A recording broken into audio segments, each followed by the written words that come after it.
গল্প দাদুর আজকের বিশেষ নিবেদন উইলিয়াম শেক্সপিয়ারের মার্চেন্ট অফ ভেনিস।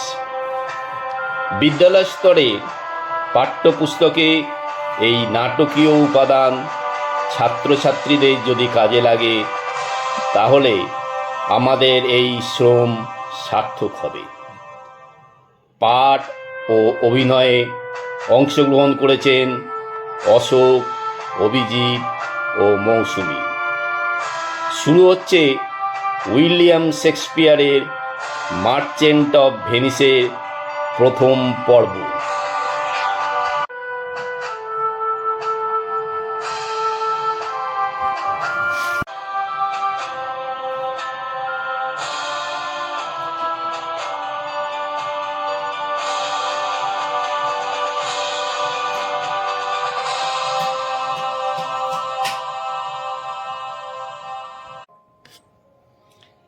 আসলে ইতালি দেশটা একটা উপদ্বীপ।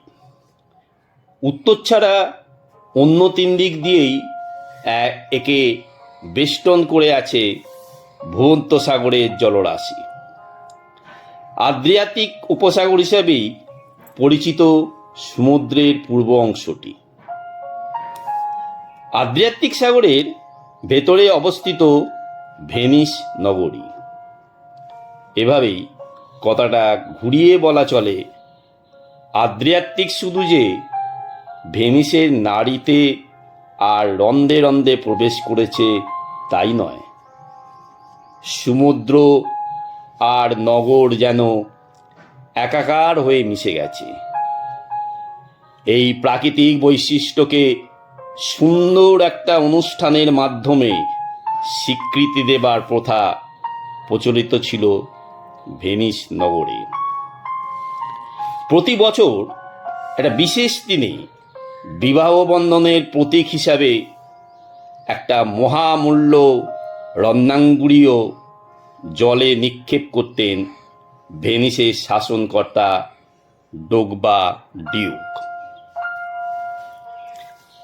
ভেনিস শহরের বৈশিষ্ট্য এই যে এখানে কোনো রাজপথ ছিল না।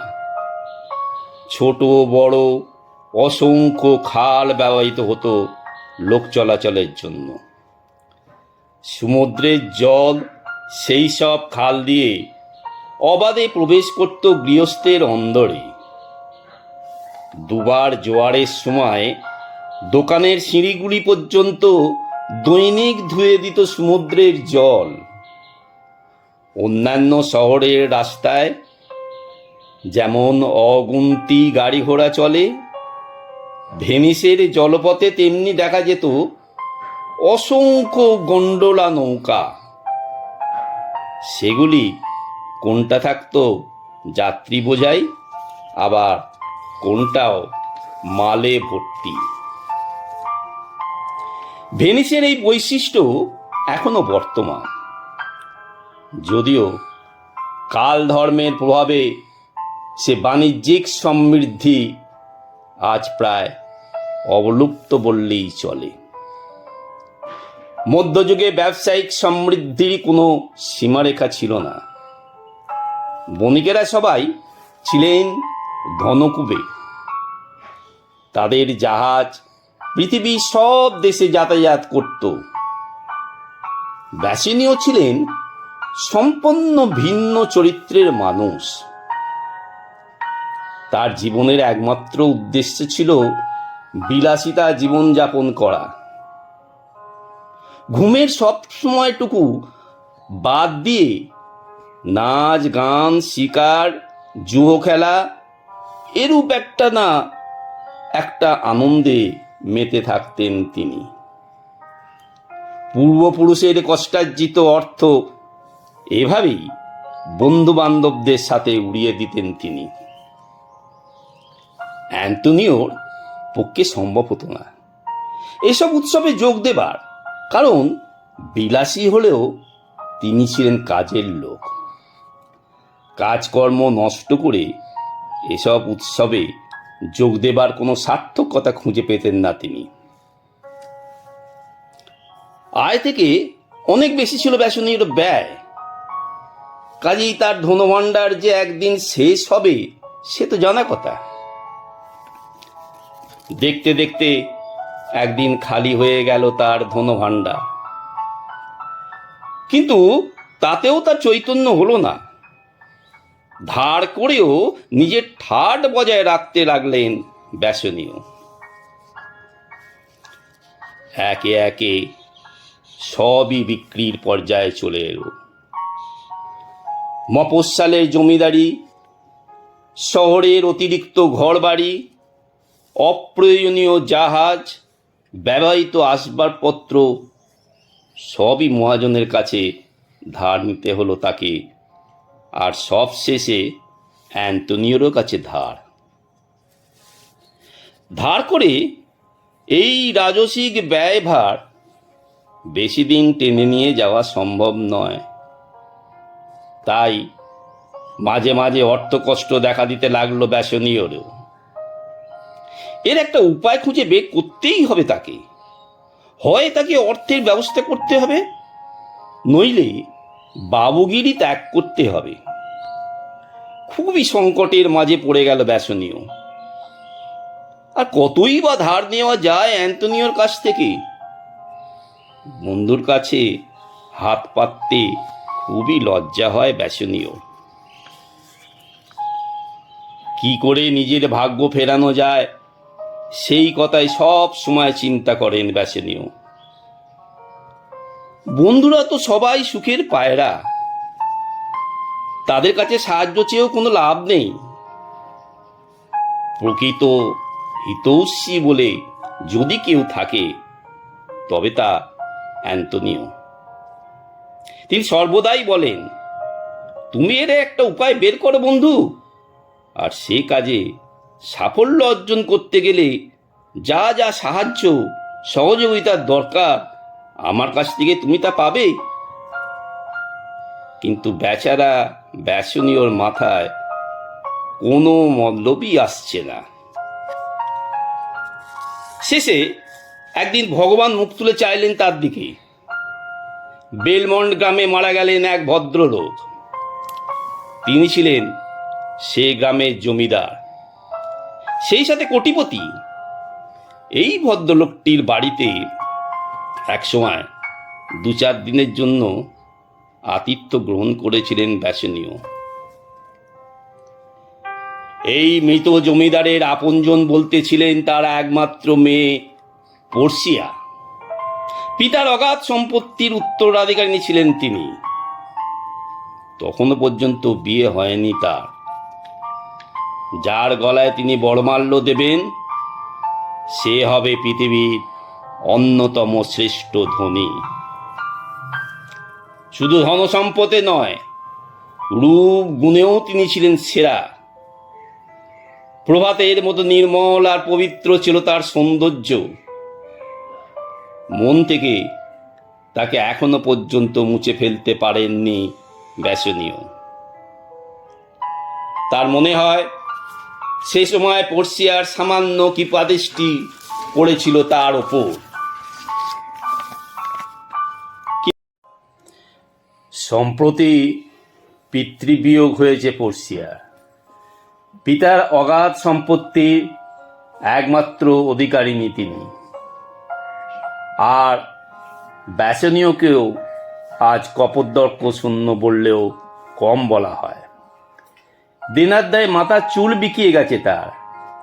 খুব শীঘ্র প্রচুর টাকার ব্যবস্থা না করলে পাওনাদারদের হাতে লাঞ্ছনার সীমা থাকবে না তার। কারাবাস তো স্বাভাবিক ব্যাপার। আর তাহলে অভিজাত বংশের সন্তান ব্যসনীয়র পক্ষে আত্মহত্যা ছাড়া গতি নেই। এই সংকট থেকে মুক্তি পাবার একমাত্র উপায় পর্সিয়াকে বিয়ে করা। তাহলে শুধু সংকট মোচন নয়, জীবনে আর অর্থকষ্টের সম্মুখীন হতে হবে না। বিলাস ব্যসনে অপার আনন্দে কেটে যাবে তার জীবনের দিনগুলি। এ কি নিছক দুরাশা? এক সময় পর্সিয়া তাকে অনুগ্রহ করতেন বলে মনে পড়ে ব্যসনীয়। কিন্তু সময় বদলে গেছে। তখন পর্ষিয়া নিজে ধনী হয়ে ওঠেনি, ব্যাসনীয় তখন ছিলেন বিত্তশালী ও স্মৃতিবাদ। আজ অভাবে তিনি ক্লান্ত, চেহারা মেজাজ রুক্ষ, পর্ষিয়াকে আকর্ষণ করার শক্তি অপহৃত। তবু ভরসা, পর্ষিয়া হালকা মানসিকতার মেয়ে নয়। সে একবার মন দিয়েছিল কাকে, তাকে নিশ্চয়ই এত তাড়াতাড়ি ভুলে যায়নি। সুতরাং ভাগ্য নিয়ে পরীক্ষা দেওয়া যেতে পারে। এই ভেনিসীয় বণিকদের মধ্যে সবার শ্রদ্ধাপাত্র ছিলেন অ্যান্তনিও।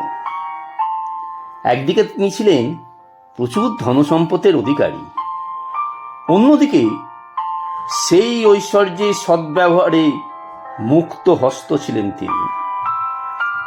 তার দরজা থেকে কখনো বিমুখ হয়ে কেউ ফেরেনি। আত্মের সেবায় এগিয়ে যাওয়াটাকেই তিনি নিজের পবিত্র কর্তব্য বলে মনে করতেন। অভিজাত বংশের সন্তান অ্যান্তনিওর পক্ষে বিলাস বসনে থাকাটাই স্বাভাবিক।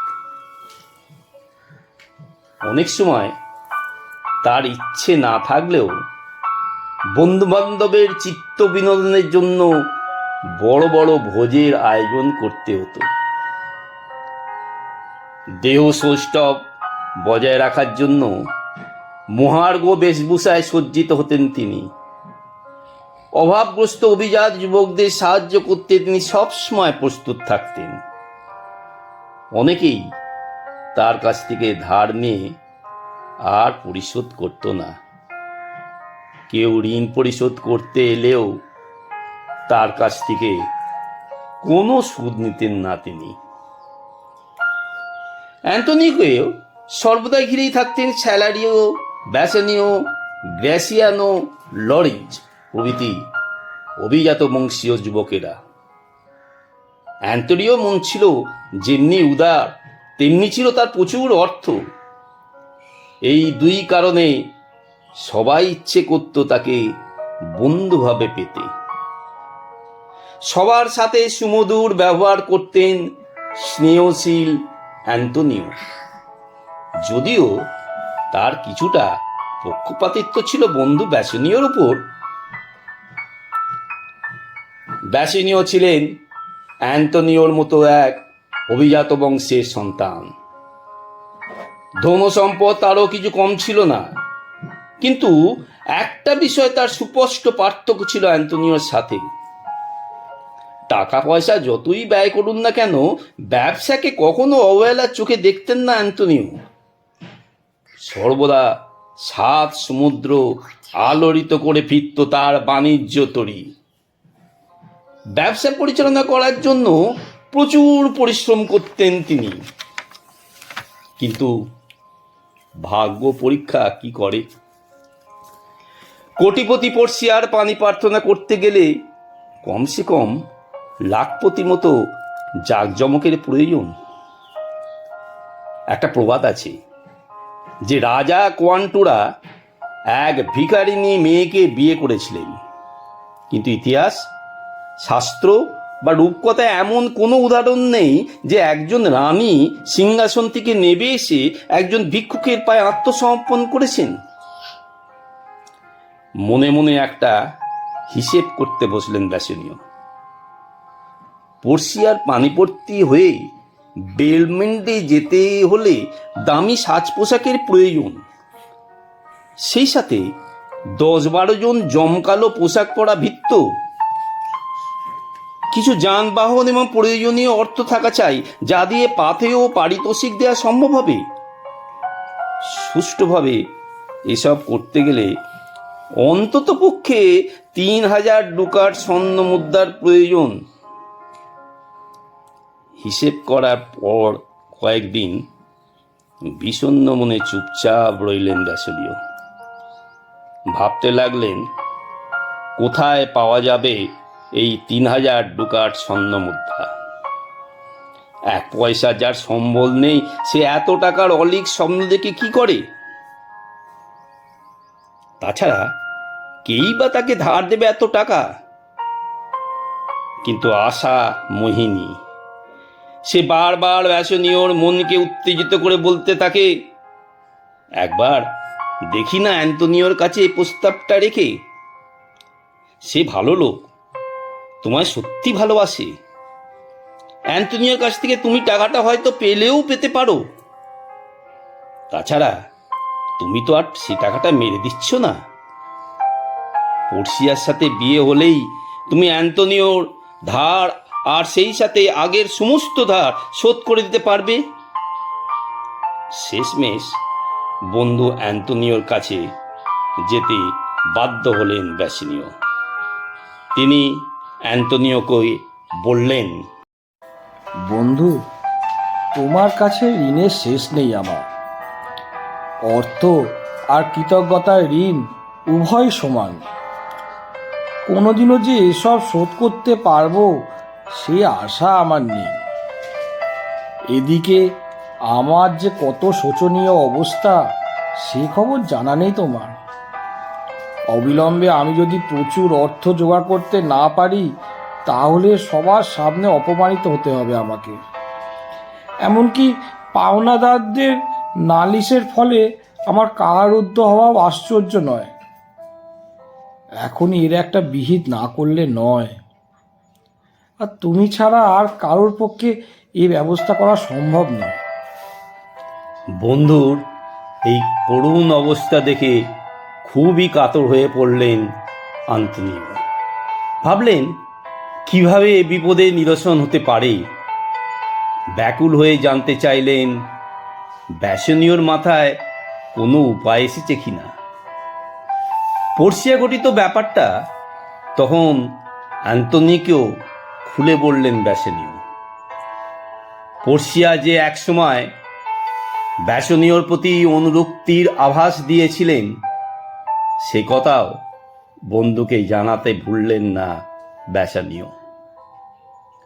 তিনি হিসাব কষে বন্ধুকে দেখিয়ে দিলেন যে পর্ষিয়ার পানিপ্রার্থী হতে গেলে সবার আগে দরকার 3000 ডুকাটি স্বর্ণ মুদ্রা। পর্ষিয়ার সাথে বিয়ে হলেই তিনি যে বন্ধুর প্রাপ্য সব টাকা শোধ দিয়ে দেবেন সে কথাও বন্ধুকে জানাতে ভুললেন না ব্যাসনীয়। ধৈর্য ধরে ব্যাসনীয়র সব কথা শুনলেন অ্যান্তনিও। তারপর অসহিষ্ণুভাবে বললেন তাকে, তুমি কি আমায় চেনো না যে আজ এইভাবে দুঃখের কাঁদুনি গাইছো? জেনে রেখো, আমার হাতে 1 পয়সা থাকলে তার আধি পয়সা থাকবে তোমার প্রয়োজনের জন্য। আমি ধার হিসেবে টাকাটা তোমায় দিইনি, আর তুমি তা ফেরত দেবে সে আশাও আমি মনে স্থান দিইনি। টাকাটা ফেরত দিতে এলেও আমি নেব না, যদি না সে সময় প্রচণ্ড অর্থ কষ্টে পড়ি। তবে এখন এসব আলোচনা না করাই ভালো। তোমার মাথায় যে মতলবটা এসেছে তা নেহাত খারাপ নয়। অনেক দুস্থ যুবক মুক্তি পেয়েছে প্রেমের দেবতার কৃপায়। পাত্র হিসেবে তুমি যে অনুপযুক্ত সে কথা বলার সাহস কারণ নেই। তুমি বিলাসী হলেও দুশ্চরিত্র নও। লেখাপড়া না জানলেও তুমি যে ভেনিসের প্রথম সারির অভিজাতদের একজন সে কথা বলার অপেক্ষা রাখে না। তাছাড়া তুমি বলছো যে বেলমন্টে থাকাকালীন পর্ষিয়া তোমার উপর কৃপাদৃষ্টি দেখিয়েছে। সে কথা সত্যি হলে তো সোনায় সোহাগা। আর তা সত্যি না হলেও হতাশ হবার কিছু নেই, কারণ তোমাকে অগ্রাহ্য করার কোনো মেয়ের পক্ষে সম্ভবপর নয়। অনেক সময় জুয়া খেলে লাখ লাখ টাকা তুমি নষ্ট করেছো, আর এখন 3000 ডুকাট টাকাও লোকসান হয়, সেটা এমন কিছু বেশি নয়। কিন্তু মুশকিল হয়েছে কি জানো, অত টাকা তোমার নেই, আর আমারও নেই। অ্যান্টনিওর কথা শুনে যেন আকাশ থেকে পড়লেন বেসানীয়। তিনি বললেন, কি বলছো হে? 3,000 ডুকাট টাকা তোমার কাছে নেই? এ কথা কি বিশ্বাসযোগ্য? অন্য কেউ হলে না হয় ভাবতাম আমায় সাহায্য করবেন না বলে অর্থাভাবে অজুহাত দিচ্ছে, কিন্তু তোমার সম্বন্ধে সে কথা মনে আনাও পাপ। তোমাকে আমি বহুদিন ধরে চিনি, তোমার সম্বন্ধে আমার চেয়ে ভালো আর কে জানে? অ্যান্টনিও বললেন, তুমি যদি আমায় চেনো তাহলে বিশ্বাস করো আমার কথা। এই মুহূর্তে 3,000 ডুকাটি আমার হাতে নেই। তা বলে কি আমি নিঃস্ব? মোটেই না। আমার সম্পত্তি আছে বই কি, গুদাম ভরা পণ্য রয়েছে, সমুদ্রে ভেসে বেড়াচ্ছে আমার বিশাল বিশাল জাহাজ। নিঃস্ব না হলেও এখন আমার হাতে নগদ টাকা নেই। 3,000 ডুকেট কেন, 2 মাস বাদে এলে আমি 30,000 ডুকাটিও অক্লেশে তুলে দিতে পারবো তোমার হাতে। কিন্তু এই মুহূর্তে 3,000 কেন, 300 দিতেও আমি অপারগ। অ্যান্টনিওর কথা শুনে নিরাশ হয়ে বলল বেসানীয়, 2 মাস বাদে রুশিয়া কি আর আমায় বিয়ে করতে রাজি হবে? তুমি তো জানো না, পৃথিবীর নানান দেশ থেকে প্রাণীপ্রার্থীরা এসে হাজির হয়েছে বেলমন্টের প্রাসাদে। তাদের অনেকেরই নানান গুণ সম্পন্ন। নেপেলসের রাজাও রয়েছেন এর মাঝে। তাছাড়া রয়েছেন জার্মানির কাউন্ট প্যালাটাইন, ফরাসিদের একজন, ব্রিটেনের একজন এবং স্কটল্যান্ডের একজন জমিদার।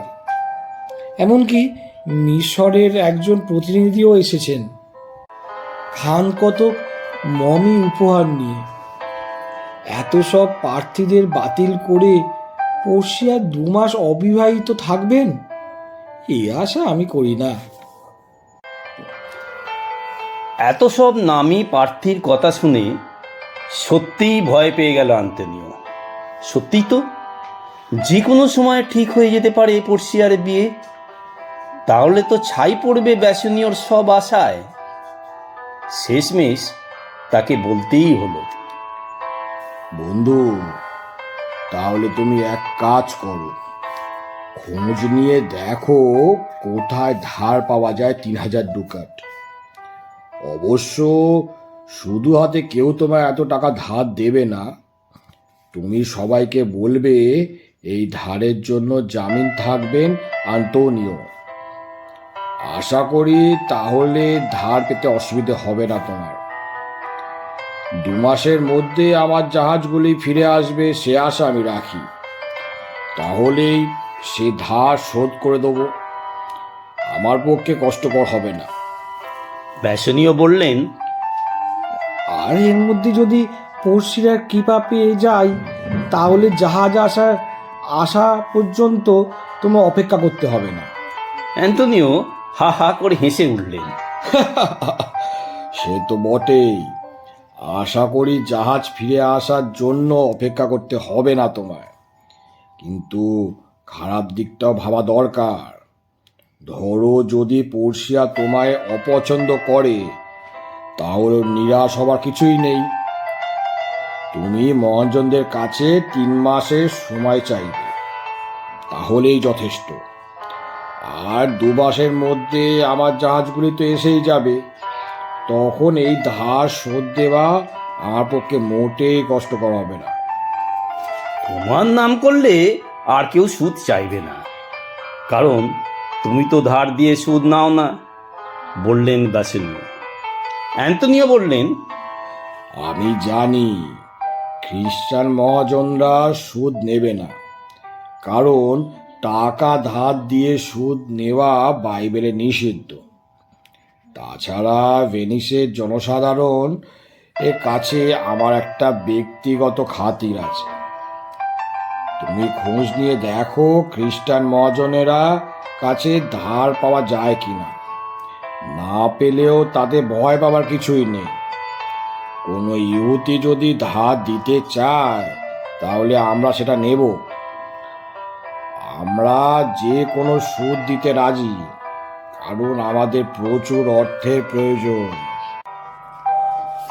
অ্যান্তনিও ওর মুহূর্তে নতুন করে মুগ্ধ হয়ে আবার ধারের চেষ্টায় বেরিয়ে পড়লেন ব্যাসনীয়। আগে যারা ব্যাসনীয়কেও দেখলে ঘরের দরজা বন্ধ করে দিত, এবার তারাই অ্যান্তনিওর নাম শুনে খাতির করে তাকে বসিয়ে ধারের প্রস্তাবনা ভালোভাবে জেনে নিত। কিন্তু দুর্ভাগ্য ব্যাসনীয়, সে সময় কোনো খ্রিস্টান বণিকের হাতে টাকা ছিল না। তাদের সবার জাহাজও সে সময় অ্যান্তনিওর মতো সমুদ্রে ঘুরে ঘুরে ব্যবসা করত। 2 মাসের মধ্যে সব জাহাজ বন্দরে ভিড়বে। তখন অ্যান্তনিওর নাম করে যত ইচ্ছে ধার নেওয়া যেতে পারে, কিন্তু জাহাজ না ফেরা পর্যন্ত অ্যান্তনিওর মতো সবাই সাময়িকভাবে নিঃস্ব।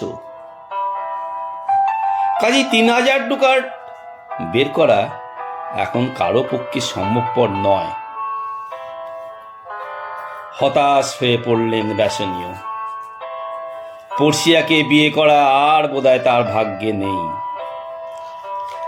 এই ভেনিস শহরে 2 মাসের আগে টাকা পাবার কোনো আশা নেই, আর এই 2 মাসের মধ্যে পর্সিয়ার পানিপাত্রীরা কেউ সফল হবে না, এ আশা বাতুলতা ছাড়া আর কিছু নয়।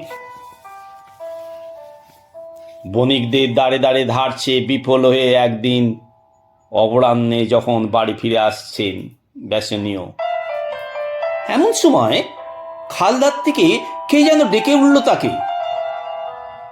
সাথে সাথে ফিরে দাঁড়ালেন তিনি। দেখলেন এক লম্বা দাড়িওয়ালা নটুক্ত দেহ তির্যক দৃষ্টির বৃদ্ধ ডাকছে তাকে। তিনি চিনতে পারলেন লোকটিকে। ও আর কেউ নয়, ইহুদি শাইলক। প্যালেস্টাইনের অধিবাসীদের বলা হয় ইহুদি। প্রভু যিশুর আবির্ভাব ও ধর্মপ্রচারের আগে ইহুদি ধর্ম প্রচলিত ছিল প্যালেস্টাইনে। এই ইহুদি পুরোহিতদের প্ররোচনায় যীশুখ্রিস্টকে ক্রুশবিদ্ধ করেছিল রোমের শাসকেরা। টাকা পয়সার লেনদেনই ছিল ইহুদিদের প্রধান উপজীবিকা।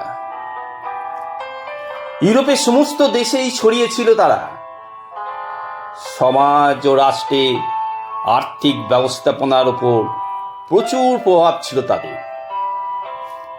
ব্যবসা বাণিজ্যে বড় একটা ধার ধারত না তারা। দুর্দশাগ্রস্ত লোককে টাকা ধার দিয়ে চড়া হারে সুদ নিত তারা। এই ভেনিস শহরে শাইলকের মতো নির্মম সুদখোর আর কেউ ছিল না। এমনকি অন্যান্য ইহুদিরাও তার এই অস্বাভাবিক অর্থ লালসার জন্য ঘৃণা করত শাইলককে। হঠাৎ ব্যাসনীয়কে ডাকলেন কেন শাইলক? নিশ্চয়ই এর কারণ আছে। ভেনিসীয় বণিকদের টাকা পয়সার লেনদেনের জায়গাটার নাম রিয়ালতো। একটা বড় খালের উপরিস্থিত সুপ্রশস্ত পুল হলো এটা। এই পুলের উপর জড়ো হয়ে আর্থিক বিষয়ে আলোচনা করতেন বণিকেরা। শাইলকের প্রতি বণিকদের যতই বিতৃষ্ণা থাক না কেন, এখানে আসতে তার কোনো বাধা ছিল না, কারণ তাকে বাধা দেবার অধিকারও কারণ নেই।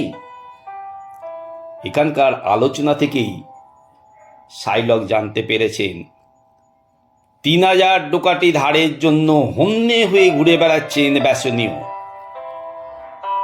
আর লোকের মুখে মুখে কথাও ছড়িয়ে পড়েছে যে এই ধারের জন্য জামিন হতে রাজি আছেন মাননীয় আন্তনিও। ব্যাসনীয়কে ডেকে জানতে চাইলেন শাইলক, কেমন আছেন ব্যাসনীয়?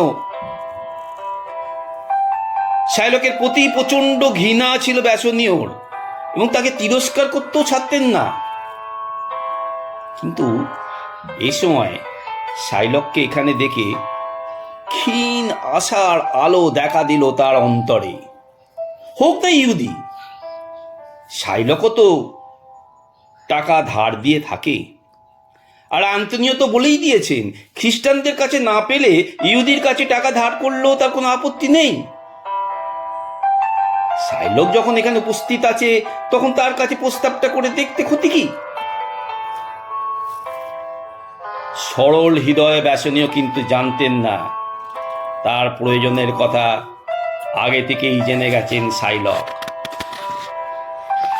শুধু তাই নয়, অ্যান্তনিও যে এর মধ্যে জড়িয়ে আছেন সে ব্যাপারে নিশ্চিত হয়েই ধূর্ত শাইলক আজ এসেছে এখানে। যদিও ব্যাসনীয়কে ডেকে থামিয়েছে শাইলক, কিন্তু সে প্রকাশ করেনি কেন ডেকেছে তাকে। শাইলক চায় যার প্রয়োজন প্রস্তাবটা তার মুখ থেকেই আসা উচিত। ব্যাসনীয় কিন্তু এত সব বুঝলেন না। তিনি আগ বাড়িয়ে পা দিয়ে বসলেন শাইলকের ফাঁদে। তিনি হাসি মুখে শাইলককে বললেন, এই যে শাইলক, খুবই ভালো হলো তোমার সাথে দেখা হয়ে। তুমি তো শহরের শ্রেষ্ঠ মহাজনদের একজন, তা তুমি কি আমায় 3,000 ডুকাটি ধার দিতে পারো? খুব বেশি দিনের জন্য নয়, মাত্র 3 মাসের জন্য টাকাটা ধার চাইছি আমি। আন্তনিও জামিন হবেন, এর জন্য তুমি যা সুদ চাইবে তিনি তাই দেবেন। ব্যাসনীয়র কথা শুনে যেন আকাশ থেকে পড়লেন শাইলক। বললেন, টাকা? অ্যান্তনিও, তার আবার টাকার অভাব? জামিন না হয়ে তিনি নিজেই তো টাকাটা দিতে পারেন।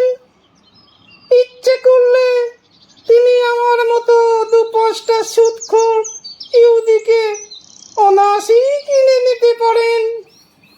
ব্যাসনীয় উত্তর দিলেন, তা অবশ্যই তিনি পারেন, তবে বর্তমানে তিনি কিছু অসুবিধার মধ্যে রয়েছেন। জাহাজগুলি ফিরে না আসা পর্যন্ত নগদ টাকাটার আমদানি নেই। অথচ আমার এখনই প্রয়োজন 3,000 ডুকাট। আমি বলি কি, তুমি তো অনায়াসেই এই টাকাটা আমায় ধার দিতে পারো। এই কথা শুনে চিন্তিত হয়ে পড়লেন শাইলক। কিছুতেই তার মাথায় ঢুকছে না মাত্র 3 মাসের জন্য কেন, তাও আবার জামিন অ্যান্তনিও, সুদও যা খুশি। একটু ভেবে বললেন, কত টাকার প্রয়োজন আপনার? 3,000 ডুকাট? সেটি অনেক টাকা। কিন্তু বিরক্ত হয়ে বললেন ব্যাসনীয়, ও নিয়ে ভাবছেন কেন? আন্তনিও তো জামিন রয়েছেন। বাধা দিয়ে বললেন শাইলক, ঠিকই বলেছেন আপনি।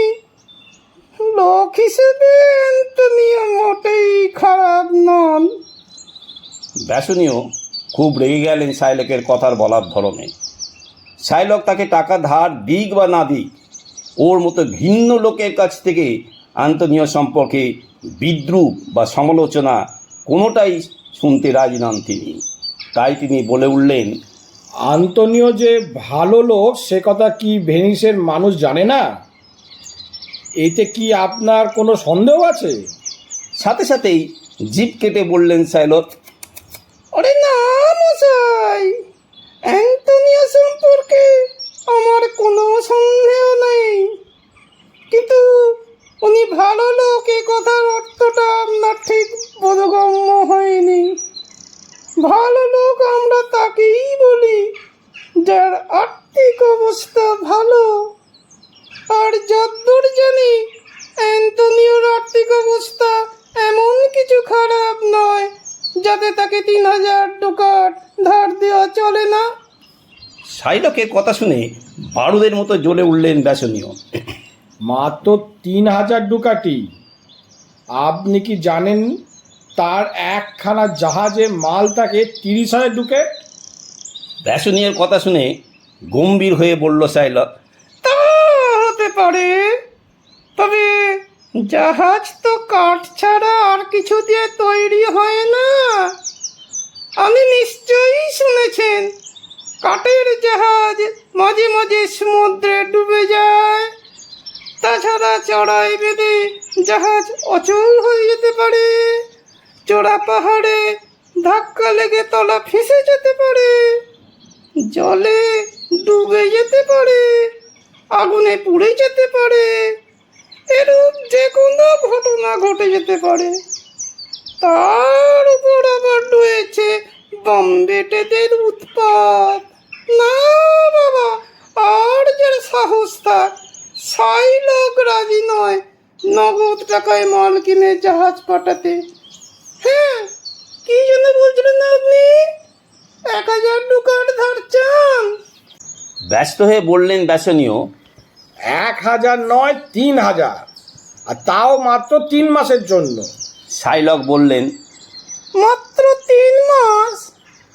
আমি তো ভেবেছিলাম 1 বছরের জন্য, কারণ সেটাই আমাদের রীতি কিনা।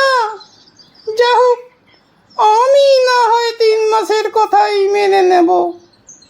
যদিও অ্যান্টনিওর জাহাজগুলি সমুদ্রে ঘুরে বেড়াচ্ছে, তা সত্ত্বেও অ্যান্টনিওর জামিনে টাকা ধার দেব আমি। তবে কি জানেন, আমি একবার দেখা করতে চাই অ্যান্টনিওর সাথে। সে ব্যবস্থা কি করা সম্ভব? এই যেন মেঘ না চাইতেই জল। এই সময় অদূরে খালের ধারে দেখা গেল আন্তনিয়কে। এই সময় তাকে এখানে দেখতে পেয়ে সেটাকে দৈব যোগাযোগ বলে মেনে নিলেন ব্যাসনীয়। তিনি আশায় রইলেন এই ভেবে যে এবার তার কার্যোদ্ধার হবে। কিন্তু অ্যান্টনিকেও দেখেও না দেখার ভান করল সাইলক। সে এমন ভাব দেখাতে লাগলো যেন ধারের ব্যাপারটা নিয়ে সে চিন্তামগ্ন। কাছে এসে অ্যান্টনিও ব্যাসনীয়র কাছে জানতে চাইলেন সে কোনো আশার আলো দেখতে পেয়েছে কি না। ব্যাসনীয় জনান্তিকে তার বন্ধুকে জানালো, এই মাত্র সাইলকের সাথে কথা হয়েছে এবং মনে হয় সে রাজি আছে।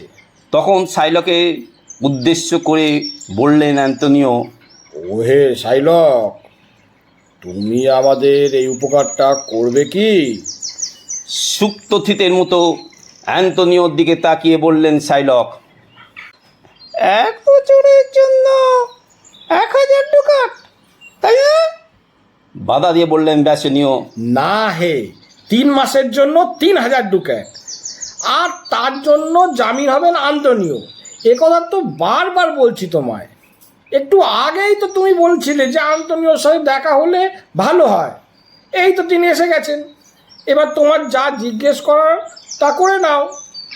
ব্যাসনীয়র কথা যেন শুনতেই পেল না সাইলক। সে আপন মনে বিড়বিড় করে কি যেন বলছিল। ব্যাসনীয় স্পষ্ট শুনতে পেলেন সাইলকের কথা।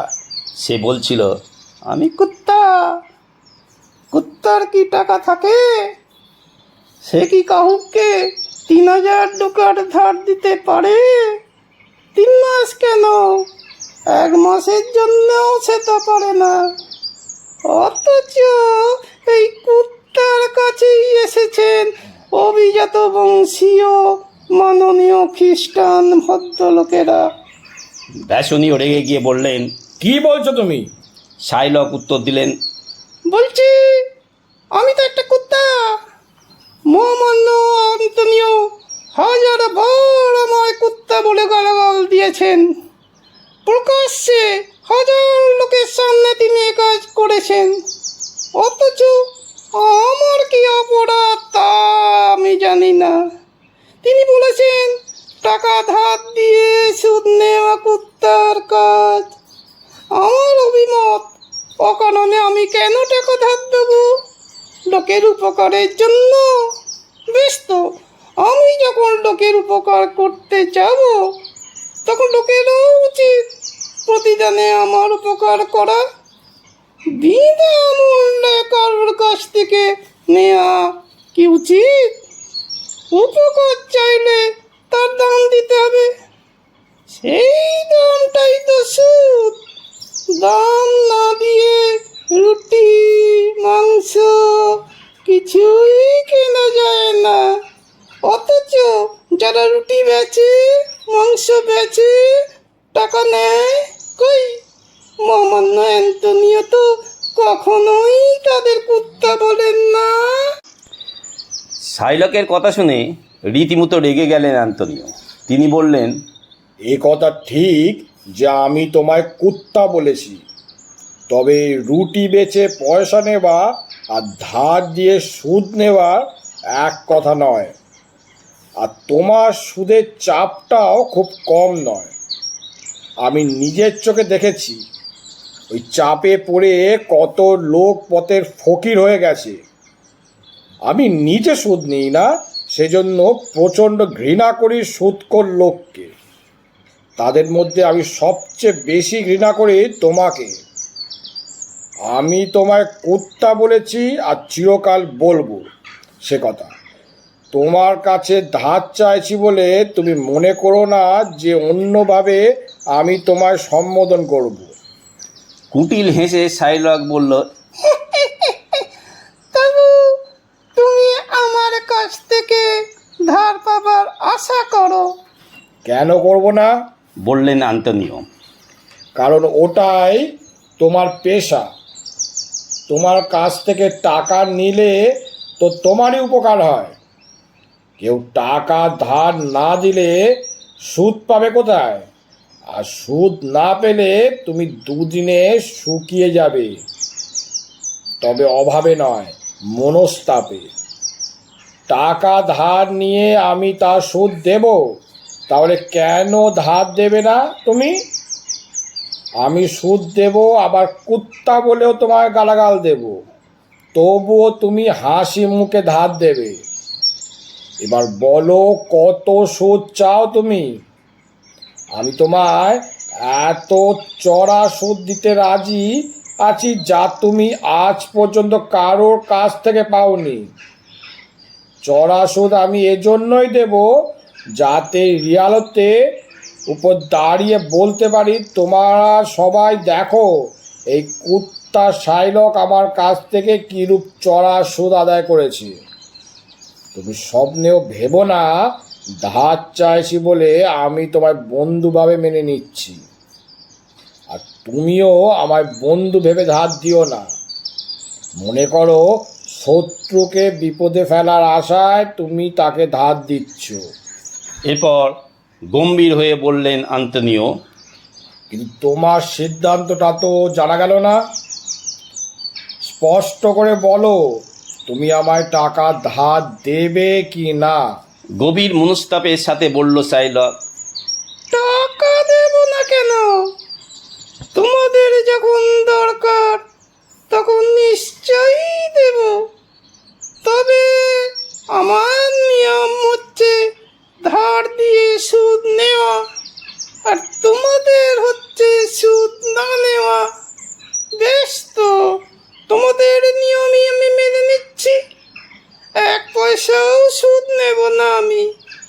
এতে যদি তোমাদের বন্ধুত্বের কিছুটাও পেতে পারি, আমার বিবেচনায় সেটাই পরম লাভ। শাইলকের কথা শুনে প্রথমে বিশ্বাস করে উঠতে পারেননি অ্যান্তনিও। তবে কি শাইলক সম্পর্কে একটা ভুল ধারণা এতদিন ধরে মনে পুষে রেখেছেন তিনি? তবে কি সত্যিও খারাপ লোক নয়? বেশ, তো ফলে ন পরিচয়তে এই ধারের ব্যাপারটাতেই বোঝা যাবে ওর আসল পরিচয়। শাইলক বললেন, বেশ, তো শুভস্য শীঘ্রং। তবে আমার কাছে তো অত টাকা নেই। কাছেই আমার এক আত্মীয় আছে, তার নাম তুবাল। যা কম পড়বে তা ওর কাছ থেকে নিয়ে নেব। যাই, ওর বাড়ি থেকে বাকি টাকাটা নিয়ে আসি। তোমরা এর মধ্যে উকিলের কাছে গিয়ে দলিল লেখাপড়াটা কাজটা সেরে নাও। সুদপুত নয়, দলিলে শুধু একটা কথা লেখা থাকবে। অবশ্য সেটা তামাশা ছাড়া আর কিছু নয়। দলিলে তোমরা শুধু লিখে দিও, যদি 3 মাসের মধ্যে টাকাটা পরিশোধ না হয়। অবশ্য অ্যান্তনিয়ার কাছ থেকে টাকাটা আমি নেব। ব্যাস, বেসনীয়কে অকারণে জড়াবো না। এর মধ্যে যে জামিনদার প্রকারান্তে সেই দেনাদার, তাই দলিলটা অ্যান্টনিওই দেবেন। আর সুদের পরিবর্তে সে তামাশার জন্য একটা শর্ত লেখা হবে, তাতে যে অসহিষ্ণুভাবে অ্যান্টনিও বললেন, পরিষ্কার করে বলো না বাপু, দলিলে কি লেখা হবে? তোমার প্যাঁচালো কথাবার্তা শুনে আমার সন্দেহ তো বেড়েই যাচ্ছে। শাইলক বললেন, না না, সন্দেহের কিছু নেই এতে। সন্দেহ করলেই তো সব কাজ পণ্ড হয়ে যায়।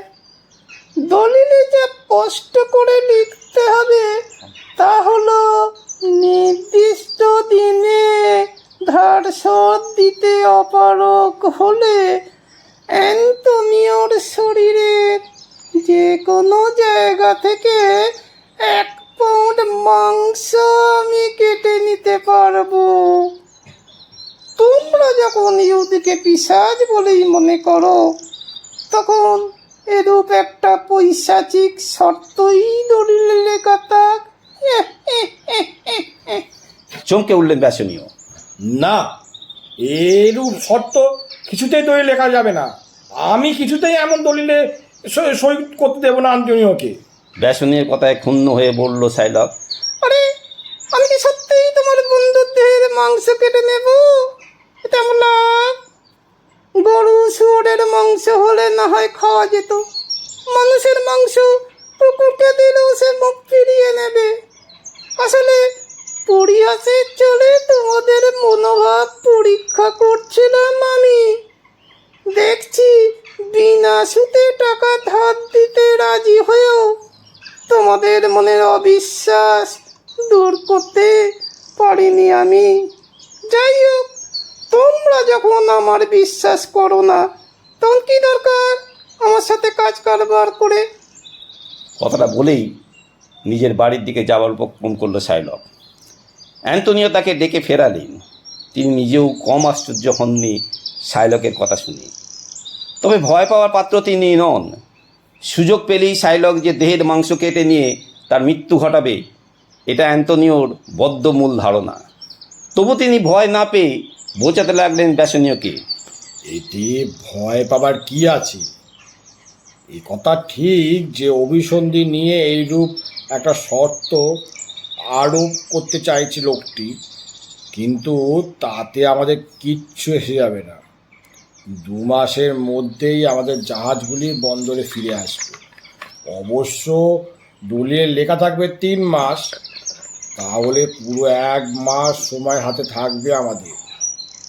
ওই সময়ের মধ্যে জিনিস বেচে 3000 ডুকাট তো সামান্য ব্যাপার, 1,00,000 ডুকাট জোগাড় করতেও পারবো আমি। বন্ধু, এ নিয়ে তুমি আর ভেবো না। বেসনীয়ের আপত্তি সত্ত্বেও অ্যান্টনিও শাইলককে বললেন তিনি তার শর্তে টাকা ধার করতে রাজি আছেন। এরপর 2 বন্ধু উকিলের কাছে দলিল লেখাতে গেলেন। স্থির হলো খানিকক্ষণ বাদেই শাইলক ওই উকিলের বাড়িতে গিয়ে টাকা দেবেন আর দলিলটা নিয়ে আসবেন। বাড়ির দিকে যেতে যেতে নিজ মনে বলতে লাগলো শাইলক, এবার দেখা যাবে কে কুত্তা। আমার সমস্ত অপমানের প্রতিশোধ এবার কড়াই গন্ডায় বুঝে নেব।